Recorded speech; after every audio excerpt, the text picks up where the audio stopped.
Hello বন্ধুরা, good morning. আমি সঙ্গীতা। আমার নতুন আর একটা ঝলমলে ব্লগে তোমাদেরকে অনেক অনেক ওয়েলকাম আর ভালোবাসা। কেমন আছো তোমরা সবাই? আশা করছি ভালো আছো আর সুস্থ আছো। আমরাও না বেশ ভালো আছি। আর আজকের দিনটা হচ্ছে রবিবার, আর এখন হইতে বাজে ওই সকাল 6টা নাগাদ। তোমাদেরকে সাথে নিয়ে আজকের ব্লগটা এখান থেকে শুরু করছি। আই হোপ ব্লগটা তোমাদের একটু হলেও ভালো লাগবে। প্রতিদিনের মতন সকালটা কিন্তু বাসি কাজকর্মগুলো দিয়ে শুরু করলাম। আর কি জানো তো, আগে করে আমার হাজব্যান্ডের রবিবার ছুটি থাকতো, তবে এখন আর হাজব্যান্ডের রবিবার কোনো ছুটিই নেই। বিকে যে কোনো একদিন ছুটি নিলে সেটা ওর জন্য ছুটি। তো সেই জন্য কাজকর্মগুলো কিন্তু কোনো নেগলিজেন্সি বা ছুটির দিন বলে ফেলে রাখার কোনো বিষয়ই নেই। প্রতিদিনের মতন যেরকম কাজগুলো করিনি আমি সেইভাবে কিন্তু আজকের কাজগুলো করে নিচ্ছি। ওইদিকে ঘরের সমস্ত দরজা জানলাগুলো খুলে দিয়েছি, আর তারপরে গেটে জল দিয়ে এখন ঘর বারান্দাগুলো ঝাড় দিয়ে নেবো, আর তারপরে উঠোন ঝাড় দিয়ে যেরকম স্নানে যাই স্নানটাও সেরে নেবো। আর কি বলতো, আজকের দিনটা হচ্ছে জামাই ষষ্ঠীর দিন। সকাল থেকে না মনটা ভীষণভাবে খারাপ লাগছিল মায়ের জন্য। কারণ এই দিনটা নিয়ে কত রকমের আনন্দ থাকে, কত রকমের এক্সাইটমেন্ট থাকে আগের থেকেই। তো এই বছরে সেসব কিছুই নেই। আমাকে সোমা দেবনাথদি কমেন্ট করেছে, সে লিখেছে আমিও না এবার জামাই ষষ্ঠীতে যাইনি, কারণ আমার মায়ের শরীর খারাপ। আমার মা আমাদের বাড়িতেই ছিল, আগের সোমবার বাড়িতে গেছে। আমার তো বাবা নেই, মা একাই, তাই আমি যাইনি। আমি তোমার আগের বারে জামাই ষষ্ঠীর ব্লগটা দেখেছিলাম, খুব খারাপ লাগছিল যে আগের বার কত আনন্দ করেছিলে আর এবার তোমাদের সাথে কি যেন হয়ে গেল। থাক, মন খারাপ করো না, আস্তে আস্তে সব ঠিক হয়ে যাবে। ভালো থেকো। Very nice blog. Thank you সোমাদি এত সুন্দর কমেন্ট করার জন্য। সত্যি আগের বারের ব্লগটা না আমি নিজেও কালকের আগেও দুদিন আমি দেখেছি, কালকেও দেখেছি। ওই দিনগুলো আর মাকে ভীষণভাবে মিস করি। আসলে এই দিনগুলো তো আর ফিরে আসার না, আর যে মানুষটা চলে গেছে সেও আর আসবে না। তো এইগুলো নিয়ে খুব মনটা খারাপ লাগে। তবুও আমরা তো পরিস্থিতির শিকার, আমাদের সমস্তটাই মানিয়ে নিতে হবে। তো এইভাবেই মেনে নিচ্ছি বলতে পারো। আর কি বলতো, বাবা অনেকবার করে ডেকেছিল, দাদাও বারবার করে ফোন করে বলেছিল তোরা আজকের দিনে আয়, কিন্তু আমি কোনোভাবেই না আজকের দিনে যেতে চাইনি। প্রথম কথা, দ্বিতীয় কথা হাজবেন্ডের ছুটি ছিল না। তো এই মিলিয়েই বললাম এবারে আর যাবো না, এইবারটা অন্তত বাদ দাও। তবে দেখলাম আলটিমেটলি বাবারও ভীষণভাবে মনটা খারাপ। সবাই আজকের দিনে তার বাপের বাড়িতে যায়, কিন্তু আমি এবারে হয়তো যেতে পারলাম না, বা নিজের থেকে ইচ্ছা করে যাইনি। তো বাবারও ভীষণ মনটা খারাপ ছিল। তো যাই হোক, তোমাদের সাথে অনেকটা গল্পই শেয়ার করে নিলাম। গল্প না, আমার মনের ফিলিংসগুলোই তোমাদের সাথে একটু মাঝে মধ্যে শেয়ার করি। আর এদিকে কিন্তু আমার অনেকগুলো কাজ হয়ে গেছে। স্নান পুজো সেরে বিছানাটা তুলে নিয়েছি, কারণ আমার হাজব্যান্ড বললো আজকে যেহেতু জামাই ষষ্ঠী তাই সাত সকালে বাজার যাব, না হলে দোকান বাজারে ভীষণ ভিড় হয়ে যাবে। তাই ও দেখলাম বাজারে গেছে, আর বাচ্চাগুলো তো উঠে পড়েছিল। তাই আমি পুজো সেরে আগে বিছানাটা তুলে নিয়েছি, আর এইদিকে আমি চা খেয়ে সোজা চলে এসেছি রান্নাঘরে। জানো তো, আজকে আমাদের বাড়িতে আসবে আমার হাজব্যান্ডের বন্ধু। আসলে ওদেরও জামাই ষষ্ঠী নেই, আর আমাদের তো প্রবলেমটা তোমাদের জানালামই। তো সেই জন্য দুই বন্ধু মিলে ঠিক করেছে তাহলে আমাদের বিকালের দিক করে একটু খাওয়া দাওয়ার ব্যবস্থা করা যাক। তো যার জন্য কিন্তু এত কিছুর আয়োজন। তো ওরা শুধু রাত্রিবেলা আসবে, রাত্রিবেলার এখানে ডিনারটা করবে। সেই জন্য আমি কিন্তু দু জায়গায় মাংস ভাগ করে নিয়েছি। এই মাংসটা হচ্ছে দুপুরের জন্য, দুপুরে বানাবো চিকেন চাপ, আর রাত্রিবেলা হবে ড্রাই চিলি চিকেন। আমার হাজবেন্ড না ড্রাই চিলি চিকেনটা খুব সুন্দর করে বানায়। তো ওর যেরকমটা বললাম অফিস রয়েছে, ওকে ভাত করে দিয়েছি, তার সাথে আলু ভাজা করে দিয়েছি, ওই ভাজাটা দিয়েই খেয়ে যাবে। আর আজকে দুপুরে বানাবো একটু শাহি পোলাও, যার জন্য আমি কিন্তু পোলাওয়ের জন্য 2 বাটি চাল নিয়ে নিয়েছি। তো সেইটাকে ভালো করে ধুয়ে একটু ভিজিয়ে রাখবো।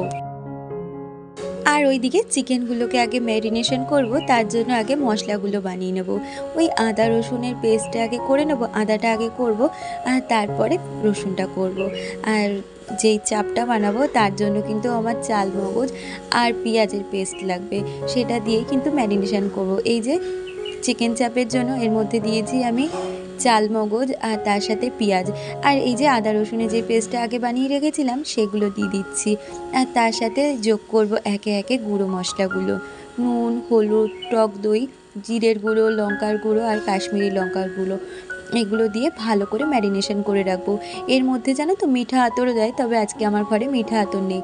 তবে যখন এটা রান্না করব তার মধ্যে আমি গোলাপ জল আর কেওড়া জল কিন্তু অ্যাড করব, কারণ এই ধরনের খাবারে না এই টেস্টটা আনার জন্য, মানে দেখবে চিকেন চাপটা না একটা রাত মানে বাদশাহী খাবার, তো সেক্ষেত্রে কিন্তু ওর মধ্যে মিঠা আতর আর গোলাপ জল, কেওড়া জল এগুলো কিন্তু পড়ে।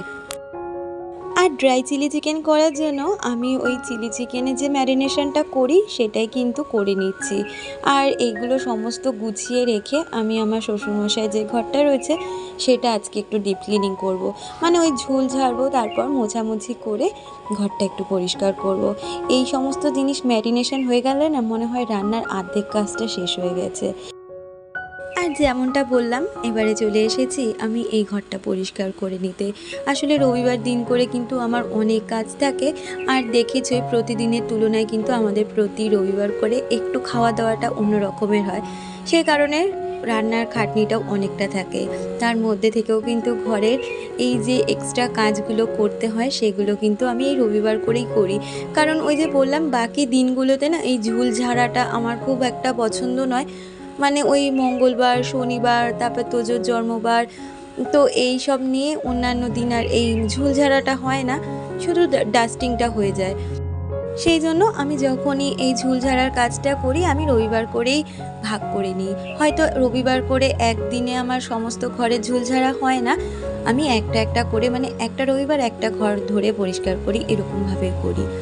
এই ক্ষেত্রে কিন্তু আমার অনেকটা কাজের সুবিধে হয়, কারণ সব ঘর যদি পরিষ্কার করতে বসি একদিনে তাহলে আর রান্না খাওয়া কোনোটাই হবে না।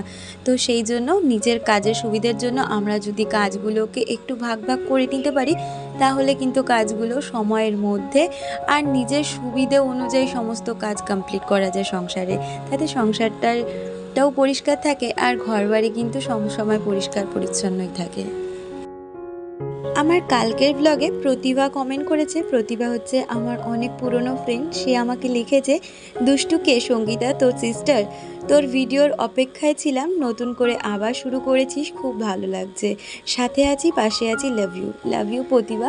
না রে দুষ্টু আমার বোন নয়। তো অনেকেই জানে যারা আমার রেগুলার ভিডিও ফলো করে, দুষ্টু হচ্ছে আমার দাদার মেয়ে। আমার মা মারা যাওয়ার পর দুষ্টুকে দেখার মতন ওই বাড়িতে কেউ ছিল না, কারণ আমার দাদার বউ তো নেই। দুষ্টু যখন 3 বছর বয়স তার মা তাকে রেখেই চলে গেছে।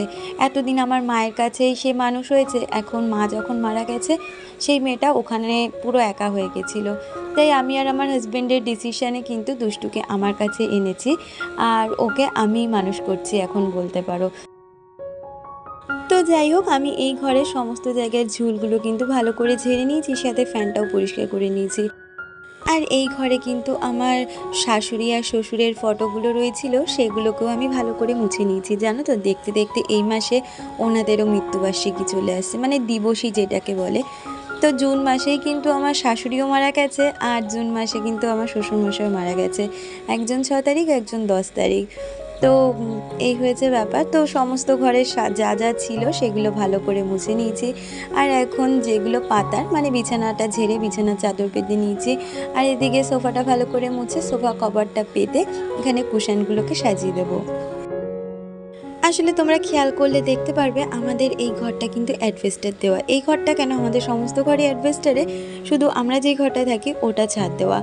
তো এই অ্যাডভেস্টারে ফাঁকে ফাঁকে না ঝুলগুলো ঝাড়তে ভীষণ অসুবিধে হয়। তবুও আমি চেষ্টা করি আমার ঘর বাড়ি যেমনই হোক না কেন প্রতিদিন প্রতি মুহূর্তে নিজের কঠোর পরিশ্রম দিয়ে সেগুলোকে সুন্দরভাবে পরিষ্কার পরিচ্ছন্ন রাখার আর গুছিয়ে রাখতেও আমি ভীষণ ভালোবাসি। তাই জন্য বোধহয় আমার সংসারটা এত সুন্দর করে গোছানো। আর কি বলতো, আমি নিজে ভীষণভাবে মনে করি ঘরবাড়ি গোছানো থাকলে না একটা লক্ষ্মীশ্রী ভাব, একটা পজিটিভ ভাইবস কাজ করে, যার জন্য আমার লোকের ভরসায় কে এসে আমার ঘরবাড়ি সুন্দর বলবে তার জন্য কিন্তু আমি গুছিয়ে রাখি না, বা আজকে লোকজন আসবে বলে আমি গুছিয়ে রাখছি না। তোমরা দেখতেই পাও আমার ভিডিওতে আমার কিন্তু সমস্ত ঘর সবসময়ের জন্য গোছগাছ থাকে। এটা আমাকে একটা পজিটিভিটি দেয়, আর এই কাজগুলো করতে আমি কিন্তু ভীষণ ভালোবাসি। তাহলে দেখো আমার এই ভাঙা চূড়া টিনের ঘরটা কত সুন্দর দেখতে লাগছে। তাহলে চলো কাজ সারতে সারতে আমার আজকে সুন্দর কয়েকজন বন্ধুদের নাম নেওয়া যাক। SN মলি, মনির সংসার, শ্যামলী বক্সি, সোমা গাঙ্গুলি, শুক্লা বিশ্বাস, সোমা দেবনাথ, রিয়া সিনহা, রাজিয়া খান, রত্না খানম, মৌ লাইফস্টাইল, বং বিশ্ব, প্রতিভা সিং, সায়ন্তিকা বর্মন, বিশ্বরূপ দাস। তোমাদের সকলকে অনেক ধন্যবাদ আর অনেক ভালোবাসা আমাকে প্রতিদিন এত সুন্দর সুন্দর কমেন্ট করার জন্য। তোমরা এইভাবে আমার চলার পথে পাশে থেকো। আর আর ঘরটা পরিষ্কার করে আমি কিন্তু গা ধুয়ে নিয়েছিলাম। আর তারপরে আবার চলে এসেছি রান্নাঘরে। একটা গ্যাসে আমি কিন্তু শাহি পোলাওটা বসিয়ে দিয়েছি। তো শাহি পোলাওয়ের জন্য প্রথমে দেখতেই পেলে আমি কড়াইতে ঘি গরম করে তার মধ্যে গোটা গরম মশলা দিয়েছিলাম। আর তার মধ্যে আদা বাটা দিয়ে ভালো করে নাড়িয়ে চাড়িয়ে যে চালটা ধুয়ে ভিজিয়ে রেখেছিলাম সেটা জল ঝরিয়ে আমি ভালো করে ভেজে নিয়েছি। আর তার মধ্যে আমি কিন্তু 4 বাটি জল দিয়েছি, মানে 2 বাটি চাল নিয়েছিলাম তার জন্য 4 বাটি জল নিয়েছি। আর এইদিকে কিন্তু তেলের মধ্যে গোটা গরম মশলা ফোড়ন দিয়ে আমি যে ম্যারিনেশন করা চিকেন ছিল সেটাকে ভালো করে ঢাকা চাপা দিয়ে নাড়িয়ে নাড়িয়ে রান্না করে নিচ্ছি। আর নামানোর আগে একটু পেঁয়াজ বেরেস্তা দিয়ে দিলাম ওপর থেকে। ওদিকে আমার চিকেন চাপ হয়ে গেল। আর এদিকে দেখো শাহি পোলাওয়ের জন্য আমার কিন্তু অর্ধেকটা চাল পুরো সিদ্ধ হয়ে গেছে। এখন ওপর থেকে দিয়ে দিচ্ছি রং। এই যে তোমরা সবসময় দেখো আমি কিন্তু বাসন্তী পোলাও বানাই, তবে আজকে ইচ্ছে হলো যে বাসন্তী পোলাও না একটু শাহি পোলাও বানাবো। তো ওপর থেকে অল্প অল্প রং দিয়েছি যাতে কিছুটা ভাত হলুদ আর কিছুটা ভাত সাদা থাকুক, এরকমভাবে বানিয়েছি। আর তারপরে একটু ঢাকনি মতন আমি দিয়ে দিচ্ছিলাম গোলাপ জল। আর তারপরে বেশ কিছুটা সময় ভাতটা সিদ্ধ হতে সময় দিয়েছি। আর তারপর চিনি দিয়ে ওটাকে আমি ঢাকা চাপা দিয়ে নামিয়ে নিই। আর রাত্রিরে যে ড্রাই চিলি চিকেন হবে তার জন্য চিকেনগুলোকে আমি এখন ভেজে রাখছি, শুধু রাত্রের দিকে রান্নাটা করে নিলেই হয়ে যাবে। আর এই বছর জামাই ষষ্ঠীতে যাইনি বলে বাবা আগের দিন এসে জামাই ষষ্ঠীর এইসব বাজার দিয়ে গেছে। আর তার সাথে দেখো কত বড় কাঁঠাল। তাহলে বন্ধুরা আজকের ভিডিওটা এই পর্যন্ত রাখছি, দেখা হচ্ছে পরবর্তী ভিডিওতে।